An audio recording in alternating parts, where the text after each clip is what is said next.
Donc la traduction va être assurée par Madame Sarah Combette, que nous remercions également d'assurer cette mission.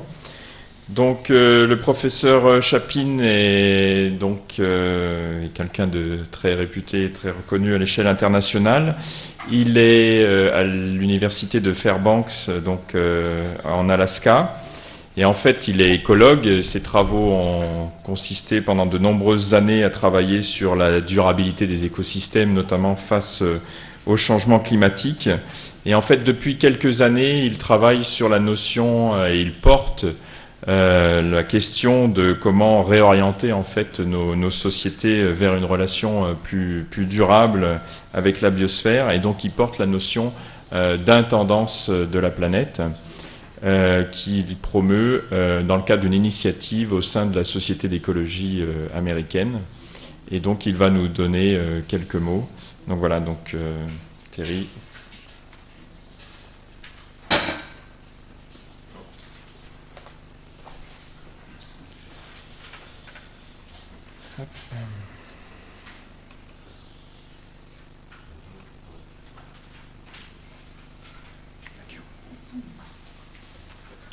Bonjour.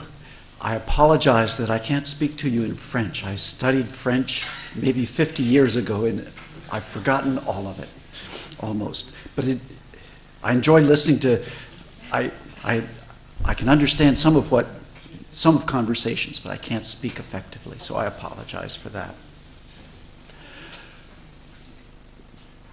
If we look at the bottom graph here, you can see the changes in temperature that have happened over the last 100,000 years, and you can see that temperature has been quite variable, except during the last 10,000 years on the right. You can see that it's been incredibly stable, as well as warmer than it was during the ice ages.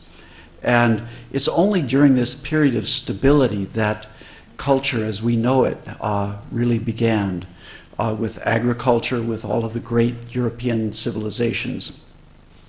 And then in the upper graph, you can see the same changes in temperatures at a slightly larger scale.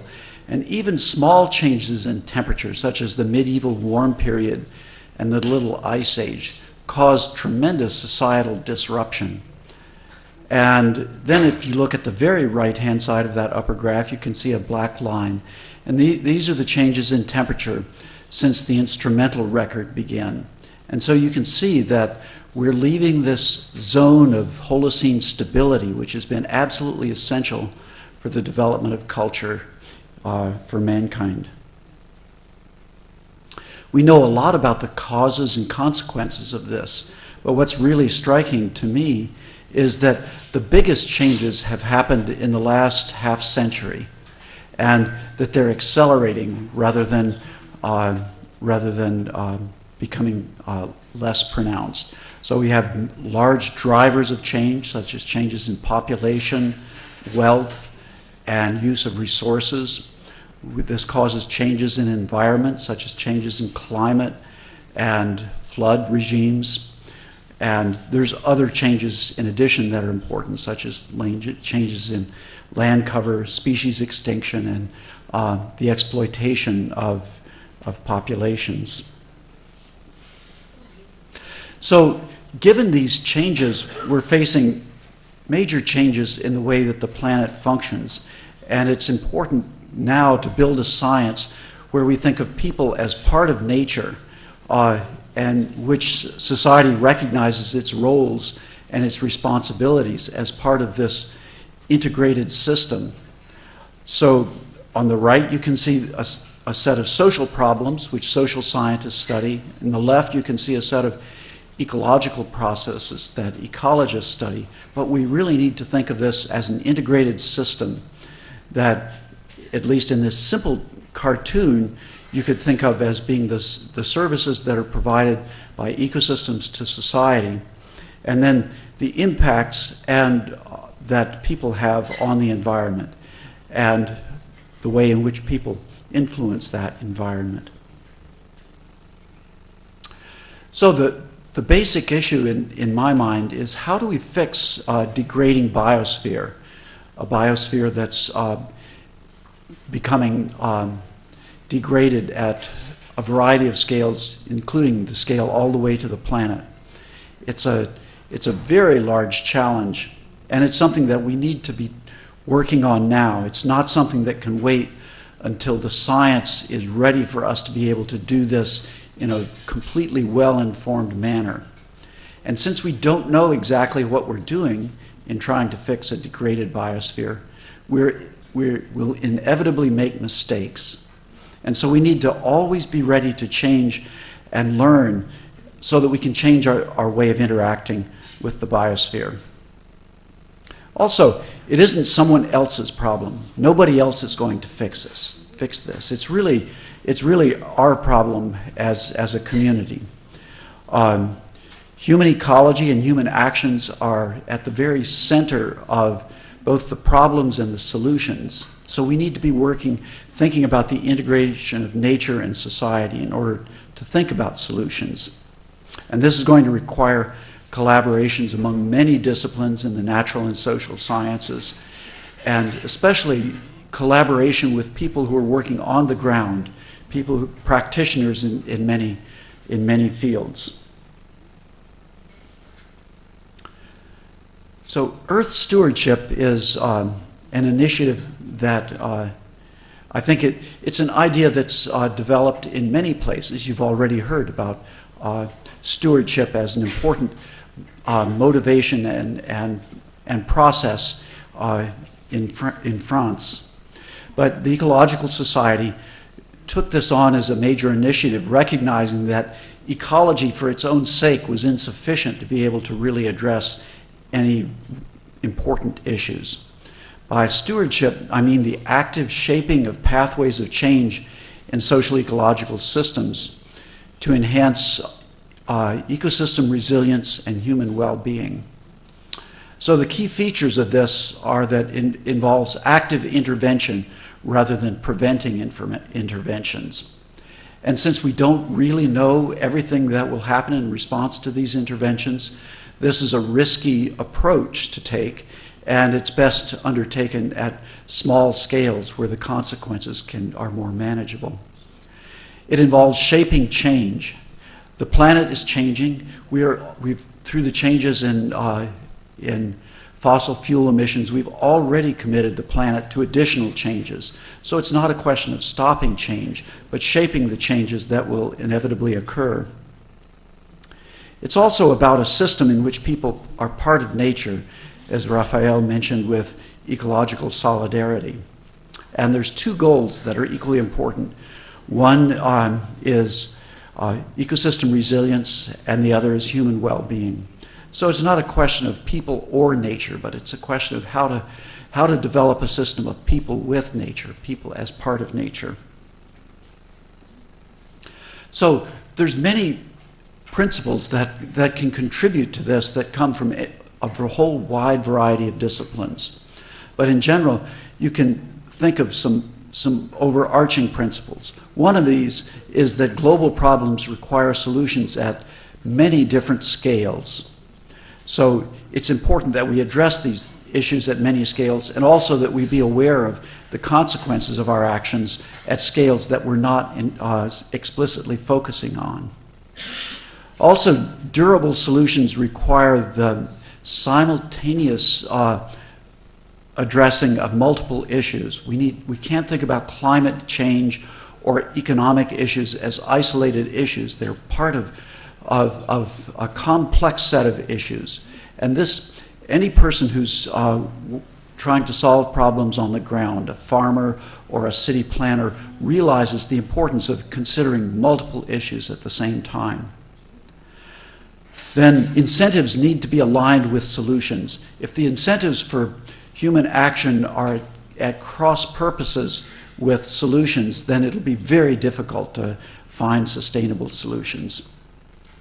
And the solutions that we do look for need to be ecologically and socially appropriate. They need to be compatible with ecological, cultural, and social needs. So I can think of three main approaches to motivating stewardship. Probably the most traditional approach is through regulations, and in which we constrain behavior that's unsustainable. And I think this is a really important and crucial part of motivating stewardship, but it's insufficient. We need to go beyond this. Another approach that's been adopted and promoted more recently is a market approach through valuation of ecosystem services. And this has been really important in bringing into the discussion some of these services that are less obvious. Things such as the regulation of water quality by wetlands, things such as the regulation of disturbance regime, the management of corridors. And through market approaches, we can think of things such as subsidizing sustainable behavior and aligning economic incentives with sustainability goals. Another approach that I'm very excited about is using sense of place, a self-motivation for environmental citizenship. The sense that each of us has of a sense of identity with particular places. It's a grassroots approach. I think many people recognize the value of this in many of our approaches, but it hasn't really been explored as an avenue for stewardship. But a sense of place also has its difficulties. It's a complicated process. It has many dimensions. It involves the biophysical attributes of a place. It involves the personal and psychological responses of individuals to particular places, and the social, ideological, and cultural perspectives of different groups of people. And all of this happens within political and economic contexts in which issues are framed. So the framing of issues by the European Union, for example, influences the way in which stakeholder groups can participate and the ways in which individuals can participate in their interaction with places. And there's no guarantee that sense of place will foster stewardship, because different people often have different attitudes about the same place. In many cases, people will be very concerned about developing jobs for the community. And many people have identity as a person who harvests trees or who works in a mine, and they think of themselves as providing very important and valuable services to society, and with good reason. We depend upon their services. But these activities compete in many ways with nature. So it's not an easy way forward to think of sense of place. I think that ecological solidarity, as has been developed here in Montpellier, is one of the approaches that can provide the most effective guidance by providing an ethical dimension and thinking about the societal dimensions of stewardship. So how can we use an understanding of this complexity of sense of place? I think first of all, it's valuable to determine and assess what attributes draw us together about particular places, because these can provide opportunities for concerted action and collaboration. It also identifies those areas where there's disagreement and conflict, and then it identifies a much smaller set of issues that are necessary to negotiate in order to find manageable solutions about the way in which people interact with particular places. So I want to give you an example from New Zealand with the development of a program by the Fiordlands Marine Guardians in Western New Zealand. This was an area, a relatively isolated area of New Zealand, in which fisheries stocks were sequentially depleted from about 1850 onwards. But the situation became much more serious in about 1970, when there were several major changes that indicated large potential future changes in this system. First of all, the cruise ship industry reoriented its traffic from the Middle East to less troubled places, such as the scenery of New Zealand. At the same time, a road was built that provided access to recreational fishers to come to the fjords in western New Zealand and use those for recreational fishing. And people in the area realized that there were major dangers of collapse of the remaining fisheries. And so they agreed, all the various stakeholder groups that cared about this place came together and agreed that they needed to develop a solution to this rising pressure on the area that they cared about. And in order to do this, they disagreed about the ways to do this, but they agreed about the importance of coming up with a solution and realized that this had to come through compromise. And so they were committed to a solution through the process of compromise. So any time that a particular group got something that it wanted, it needed to be prepared to give up something that it also cared about.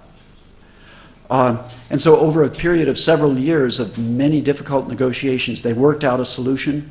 They presented it to government, and government codified this in laws and regulations. And now these laws have been applied at other places in New Zealand quite successfully. So here was a place where sense of place motivated a commitment to a solution, even though the process was very difficult. So regulations and economic incentives are probably insufficient motivation for stewardship. And sense of place can provide some of that motivation, but it often requires prolonged negotiation and about contested values, things about which people disagree. But if it is negotiated properly, I think it can be a powerful force for stewardship. A second example I wanted to give you comes from Alaska, where I work. On the left-hand side of the graph, you can see the historical record of temperatures for Alaska, reconstructed by a suite of models. And on the right-hand side, you can see the projections for the next century. And what you can see is that by the middle of the current century, the projections are that the average temperature in Alaska will be very similar to the highest temperatures that have been recorded historically. And that by the end of the century, the coolest temperatures are going to be similar to the highest temperatures that have been recorded historically. So these are massive environmental changes that are in store for Alaska. Recently, the area burned in western North America has doubled over the last 40 years in response to warmer, drier conditions. So one of the things we wanted to do was to talk with communities about ways in which they might deal with these rising fire risks. But these communities also deal with many other issues, such as the high costs of fuel and imported goods.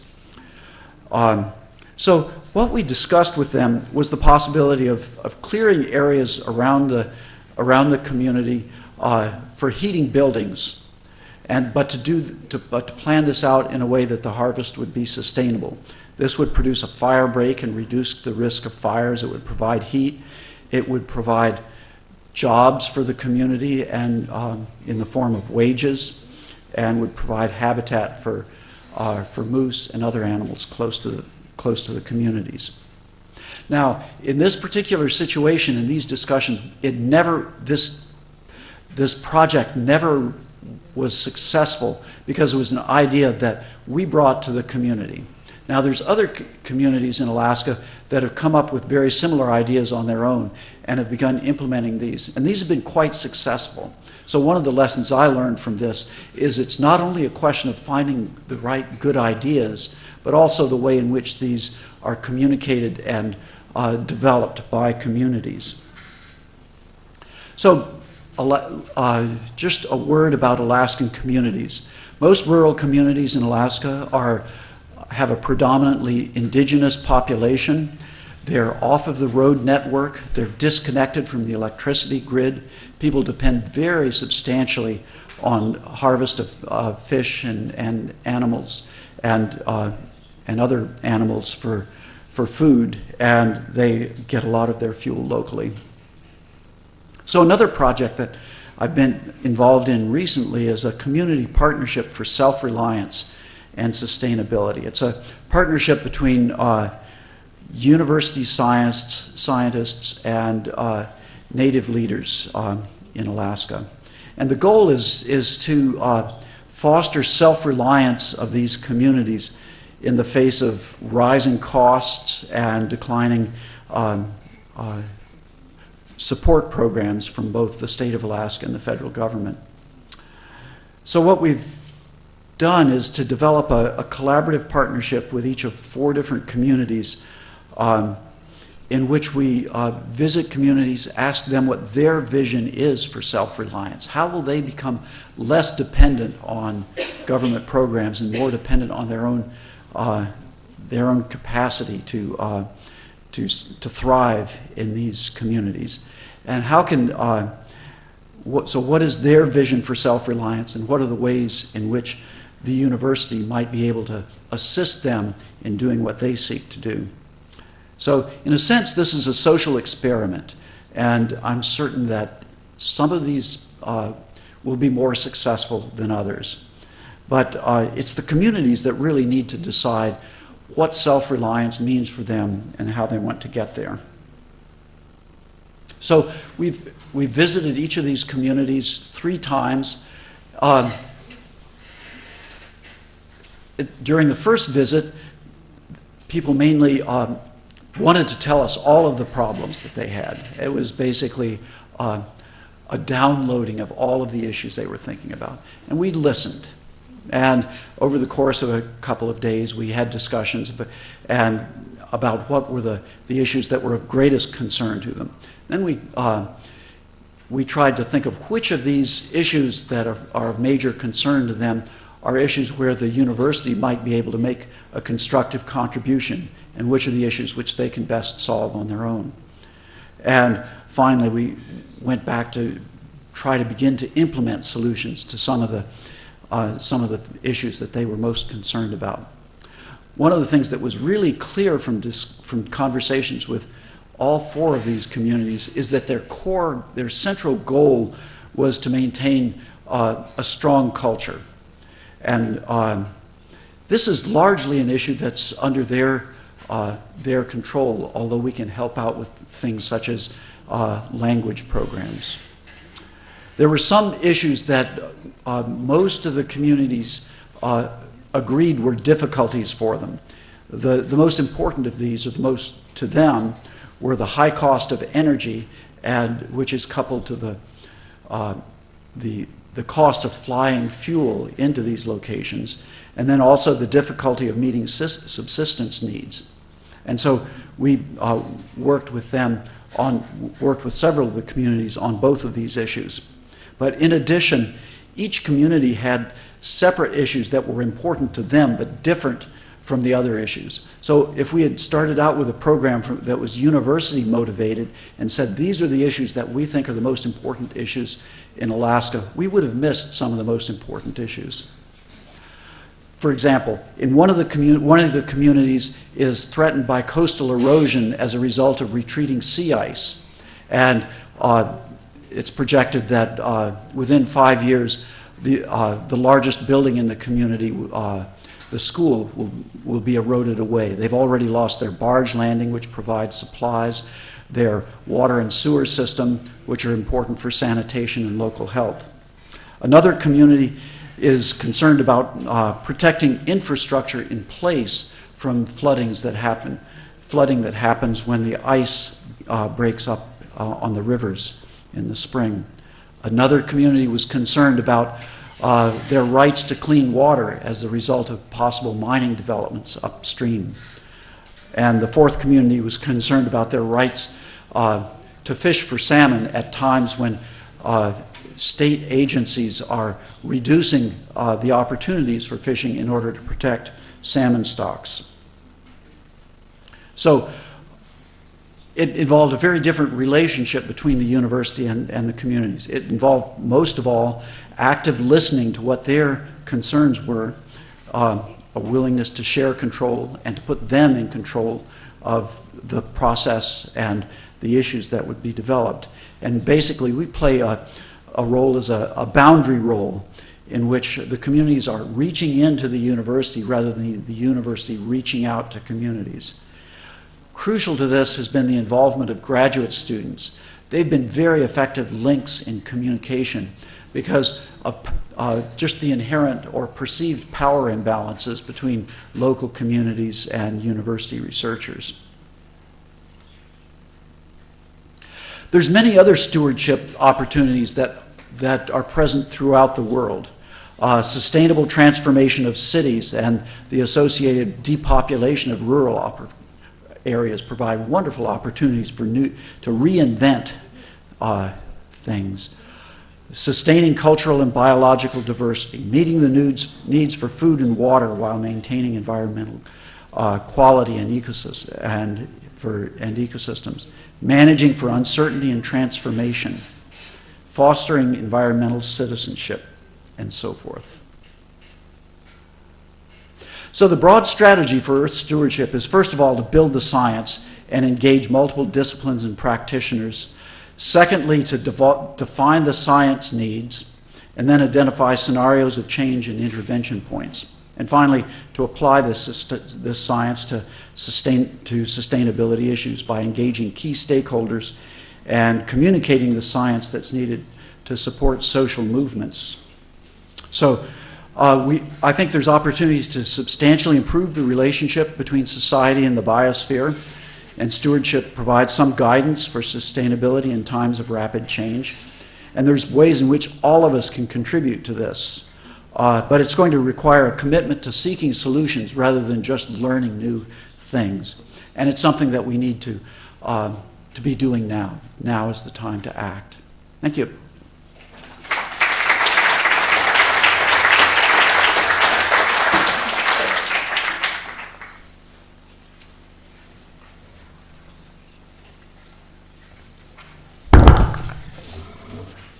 Merci beaucoup Thierry.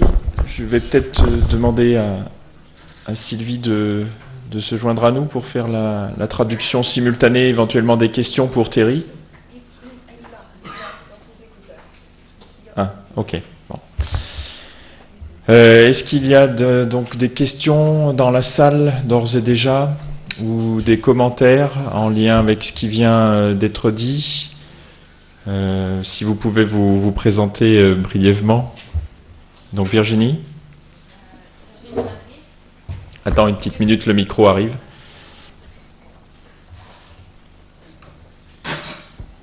Merci. Thank you for this very stimulating presentation. You've mentioned that Earth stewardship has two different goals. To sustain ecosystem resilience and to enhance human well-being. I was wondering whether you believe or you think that these two different goals are different ones, separated ones, and how can we manage the trade-offs between sustainability of ecosystems, resilience of ecosystems, and enhancing human well-being, or if ultimately you think that they are compatible goals. I'm sure you know the environmentalist paradox and the fact that the more people are affluent, the more degraded is the environment, and the ideas of progress, of growth are intrinsically rooted in the degradation of nature. So how can you think human well-being and ecosystem resilience could be reconciled? Could they be reconciled? And if not, in the stewardship perspective, how the trade-off could be done, not always in favor of human well-being? That's a wonderful question. Thank you very much. I think they have to become compatible, even though they may not have been compatible in the past. And this is a place where ecological solidarity can provide some real guidance, because that views human well-being and nature as part of the same piece. And so I think we need to think very creatively about creating new pathways forward that may be quite different than the way we've done things in the past. In some cases, the compatibility is very easy to see, but in places where there are trade-offs, then we need to make difficult choices. For example, I think that one pathway to improved human well-being is through reduction of consumption in the more developed nations. And there's no strong relationship between wealth and happiness. And if we really focus on those aspects of well-being that contribute to happiness, I think that can redefine the way in which we think about the relationship between people and nature. So I think thinking very creatively about specific problems and specific situations give us a way to think about new ways to look at the trade-offs and the benefits of integration well-being with nature.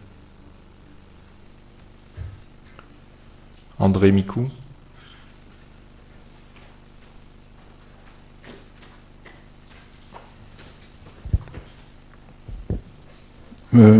Merci beaucoup pour votre exposé.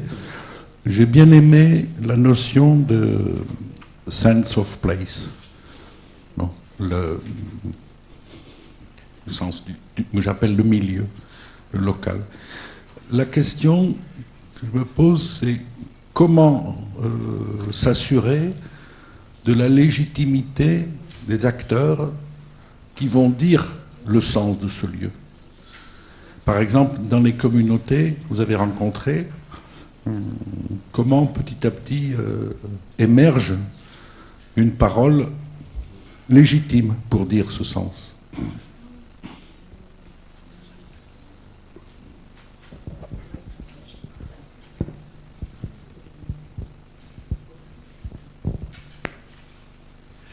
That's a very important question, because inevitably, in any particular place, there will be people who have a different approaches, different attitudes about those places. And so, first of all, there needs to be some mechanism of participation and hearing the voices of the people who have different perspectives on the situation. In the case of these communities, we went to the tribal organization that provides the leadership for these communities. They're small communities of 600 to 300, or 60 to 300 people. And we chose not to get involved in the internal politics of the communities, but we listened, first of all, to what the leaders had to say about the issues that the communities were facing. And then we had an open meeting for the entire community where anybody who wanted to speak up was able to do so. And then we continued on conversations. In cases where there were apparent differences of opinion, we brought those issues up to the tribal leaders, but we didn't try to negotiate those answers. We felt that was a responsibility of the community itself.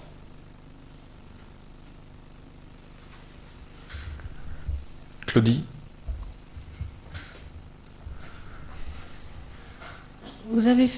Claudie Houssard, donc, vous avez fait un lien fort entre les scientifiques et les communautés locales. Quelle est la place de la société civile organisée, et je pense en particulier au Land Trust, dans cette consolidation de trouver des compromis ou de s'organiser pour gérer durablement des ressources? That's a wonderful question. My vision is that in the future, this will be a dialogue not only between university scientists and communities, but also with foundations, with public agencies, because each of these has a role to play in finding solutions and in finding the money to implement these solutions. And so one of the other steps that we're working on is a knowledge sharing network, which would be both a web-based portal and people that are closely associated with this to listen to what are the problems that the communities or other stakeholder groups are encountering, and then to try to find other groups such as foundations, nonprofits, agencies, and university scientists that might be able to contribute to these solutions.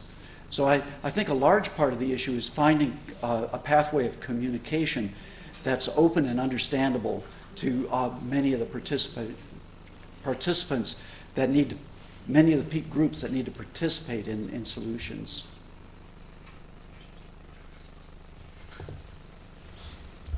Merci. Marine, if you can present yourself. Yes, my name is Marijn Biemans. I work for Eurosite, which is the European network for site managers. And after the break, I'll give you a very short, quick introduction about our work and why we are here for.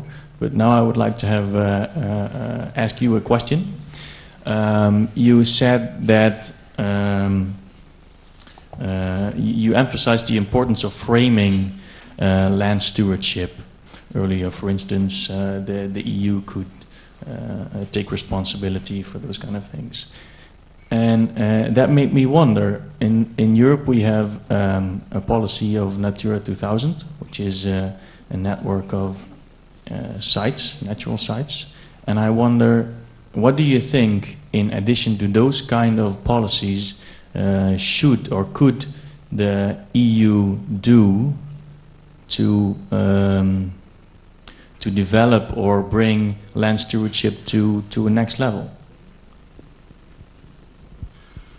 One thing that I think is really important is to think of land stewardship as